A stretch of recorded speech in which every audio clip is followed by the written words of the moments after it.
Je m'appelle Sophie, et je n'avais jamais imaginé que les étés pouvaient être aussi silencieusement bouleversants. La maison semblait respirer différemment lorsque Julien partait pour ses longs déplacements professionnels. Les murs, d'habitude familiers, prenaient une teinte douce et presque mystérieuse, comme s'ils nous observaient, Juliette et moi, dans nos routines qui devenaient étrangement intimes. Je savais que ces journées, ces longues heures passées seule avec ma fille, allaient changer quelque chose en moi, quelque chose que je n'aurais jamais soupçonné. Tout avait commencé un matin de pluie. Le ciel gris laissait entrer dans notre salon une lumière filtrée, tremblante, qui jouait sur les tapis et les meubles. Juliette, ma fille de 16 ans, venait de terminer son petit déjeuner et me proposa de remonter au grenier pour explorer une pièce que nous n'avions jamais vraiment regardée.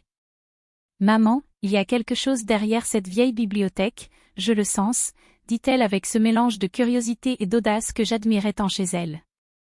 En poussant lentement la bibliothèque, un couloir étroit se révéla, menant à une pièce poussiéreuse, oubliée depuis des années.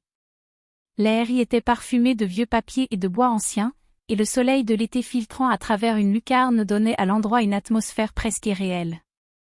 Nous avons décidé d'en faire notre petit refuge, un sanctuaire pour nous deux, où nous pourrions rire, parler et être seuls, loin de l'agitation de la maison et de l'absence de Julien.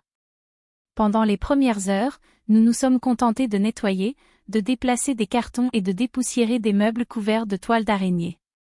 Nos mains se frôlaient souvent, innocemment, lorsque nous manipulions les objets ou les coussins. Chaque frôlement semblait prolonger le temps, et je sentais une étrange chaleur me traverser. Juliette riait, ses yeux brillaient d'une lumière vive, et je me surprenais à me pencher légèrement pour l'aider à atteindre un objet ou à ajuster un cadre. Ses gestes, simples et naturels, prenaient une dimension nouvelle, presque électrisante, comme si la pièce elle-même nous enveloppait dans une bulle secrète. Nous avons passé l'après-midi à trier de vieux objets, découvrant des lettres jaunies et des photographies d'anciennes générations, riant et partageant nos réflexions sur ces visages inconnus. Juliette me confiait ses pensées sur l'avenir, ses doutes, ses espoirs, et moi, je partageais mes souvenirs d'adolescente, mes propres rêves et mes petites inquiétudes. Ce lien, bien que nouveau et inattendu, semblait naturel, comme s'il avait toujours existé mais attendait le moment propice pour se révéler. Puis, un soir, le véritable moment de proximité survint. Le ciel était en feu, teinté d'orange et de violet alors que le soleil se couchait derrière les collines. Nous avions décidé de nous installer dans notre sanctuaire improvisé pour regarder un vieux film sur un petit projecteur. Les lumières tamisées, le tapis moelleux sous nous, et les couvertures disposées autour de nous créaient un cocon réconfortant. Juliette s'installa près de moi, et je sentis ses jambes effleurer les miennes lorsque nous nous sommes rapprochés pour partager une couverture. Son souffle chaud contre mon bras, ses cheveux effleurant légèrement mon épaule, tout cela créait une tension douce et indescriptible. Nous étions silencieuses, absorbées par le film, mais le contact de nos corps rapprochés, simple et naturel, me fit frissonner. Rien de plus n'était nécessaire, ce frôlement, ce petit geste d'intimité, avait suffi à transformer ce moment en un souvenir intense et particulier, gravé dans ma mémoire comme un secret silencieux que nous partagions. Après cette soirée, la pièce devint notre refuge quotidien. Nous lisions ensemble, peignions, parlions pendant des heures, et chaque geste, chaque sourire, chaque regard échangé semblait renforcer un lien que je n'avais jamais ressenti auparavant. Juliette était devenue mon alliée, ma confidente, et ce lien unique, bien que discret, était désormais au cœur de nos journées. Les jours passèrent et chaque après-midi dans notre sanctuaire au grenier devenait une aventure subtile, presque magique. Juliette et moi avions transformé la pièce en un lieu plein de coussins colorés, de petites lampes qui diffusaient une lumière chaude et douce, et de tapis épais sur lesquels nous pouvions nous asseoir ou nous allonger pour lire, dessiner ou simplement parler. La maison semblait respirer avec nous, silencieuse et protectrice, comme si les murs avaient accepté ce secret muet. Un matin, alors que la pluie tambourinait doucement contre les fenêtres, Juliette et moi avons décidé de créer un petit journal de nos pensées et de nos souvenirs d'été. Nous étions assises côte à côte sur le tapis, entourées de crayons et de feuilles, à écrire nos histoires et nos petits secrets. Parfois, nos bras se frôlaient, et je pouvais sentir une chaleur particulière, douce et troublante, mais entièrement naturelle dans ce contexte. C'était un contact bref, innocent aux yeux du monde, mais qui portait une intensité que je n'avais jamais ressentie auparavant. Juliette riait d'une anecdote, et je me penchais légèrement pour lui montrer une idée de dessin, nos épaules se touchant presque. Ce simple frôlement, discret et fugitif, laissait un souvenir électrique, comme un secret partagé silencieusement. Avec le temps, notre complicité devint plus profonde. Nous passions des heures à discuter de tout et de rien, à planifier des activités créatives, et à explorer des objets anciens trouvés dans le grenier. Juliette me montrait ses dessins, et je l'encourageais à ajouter des couleurs, des détails, à exprimer ce qu'elle ressentait. Nous partagions des souvenirs de famille, des histoires que je n'avais jamais racontées, et elle me parlait de ses rêves pour l'avenir. Chaque moment passé ensemble renforçait ce lien unique, délicat mais intense. Un après-midi, un incident inattendu intensifia notre proximité. Alors que nous déplacions un meuble ancien pour accéder à une étagère poussiéreuse, Juliette glissa légèrement sur le tapis humide. Sans réfléchir, je la rattrapai, et nos corps se rapprochèrent par réflexe. Je sentis son souffle chaud, et nos mains se touchèrent plus longtemps que nécessaire. Nous restâmes un instant dans ce contact, silencieuses, chacune consciente de l'intimité particulière de ce moment. Il n'y avait pas de mots, juste un échange muet de chaleur et de proximité, un geste naturel mais suffisant pour laisser une empreinte dans ma mémoire. Après quelques secondes, nous nous reculâmes légèrement, et le moment se transforma en un souvenir doux amer que nous gardions pour nous.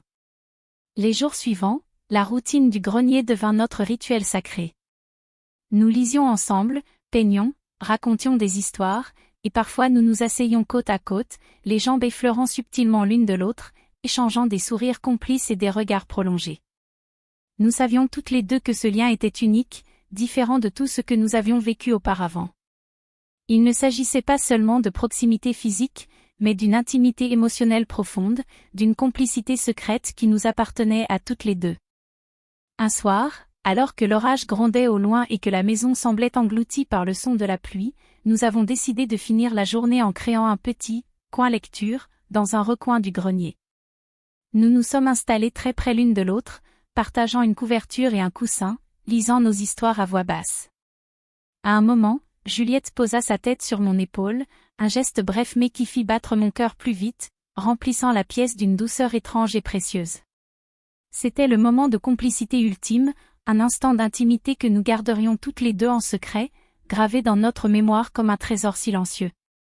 Chaque jour apportait son lot de surprises, nous découvrions des objets oubliés, lisions de vieux journaux de famille, et nous nous rapprochions émotionnellement. La maison entière semblait respecter notre secret, nous offrant un cocon protecteur où nous pouvions être pleinement nous-mêmes, explorer nos émotions et partager notre complicité unique. L'été touchait à sa fin, et chaque journée semblait s'écouler plus rapidement que la précédente. Juliette et moi avions presque terminé notre sanctuaire au grenier. Les coussins étaient alignés, les lampes disposées pour créer une lumière douce, et chaque objet ancien que nous avions découvert était soigneusement rangé ou intégré à notre espace créatif. Nous avions partagé tant de rires, de secrets et de confidences que la pièce elle-même semblait vivante, témoin silencieux de notre complicité unique. Un soir, alors que la maison était plongée dans le silence, j'ai surpris Juliette assise sur le tapis, concentrée sur un vieux carnet qu'elle avait trouvé dans le grenier. Elle me montra une page où elle avait dessiné un arbre, chaque branche portant un souvenir ou une émotion. Je m'assis à côté d'elle, nos genoux se touchant à peine, mais suffisant pour créer cette chaleur particulière, douce et réconfortante qui devenait notre rituel. Nous étions silencieuses, absorbées par l'art et le moment. Elle leva les yeux vers moi, et je vis dans ses yeux cette lumière, ce lien profond que nous avions tissé. Puis vint le soir où Julien rentra plus tôt de son voyage. Je me souvenais parfaitement du bruit de la porte qui grinçait, de son pas dans le couloir, et du sentiment de tension immédiate qui s'installa. Juliette et moi avons rapidement rangé notre sanctuaire, mais nous savions toutes les deux que rien n'effacerait le lien que nous avions construit. Nous échangions un dernier regard complice, un sourire silencieux qui disait « Ce que nous avons partagé reste entre nous ».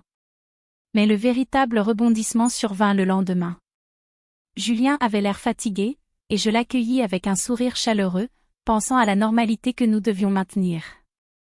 Pourtant, au moment du petit déjeuner, Juliette renversa accidentellement un verre de jus sur la table. Alors que je me penchais pour essuyer le liquide, elle glissa légèrement, et sans réfléchir, je la rattrapai instinctivement, nos corps effleurant à nouveau, cette fois dans le calme matinal. Julien leva les yeux juste à ce moment, et je vis une étincelle d'amusement et de surprise dans son regard. Il sourit, mais ne dit rien. Le geste était innocent, mais la proximité et le timing rendaient la scène presque irréelle. Ce qui rendit l'histoire inattendue, c'est que ce simple geste rapprocha Julien, Juliette et moi d'une manière surprenante. Au lieu de créer de la tension ou de la gêne, il fit naître une complicité nouvelle, nous avions tous partagé un moment de proximité, et chacun ressentit ce lien émotionnel particulier, mais d'une manière qui renforçait notre famille plutôt que de la diviser. C'était une intimité renouvelée, non pas secrète ou interdite, mais douce et précieuse, qui faisait naître une nouvelle dynamique dans notre foyer. Les jours suivants, nous continuâmes nos activités, mais avec un sentiment différent. La complicité entre Juliette et moi restait intacte, mais elle avait trouvé sa place au sein de la famille entière. Ce qui avait commencé comme un été secret et unique devint un souvenir fondamental, une expérience qui nous liait, mais sans jamais franchir de lignes interdites.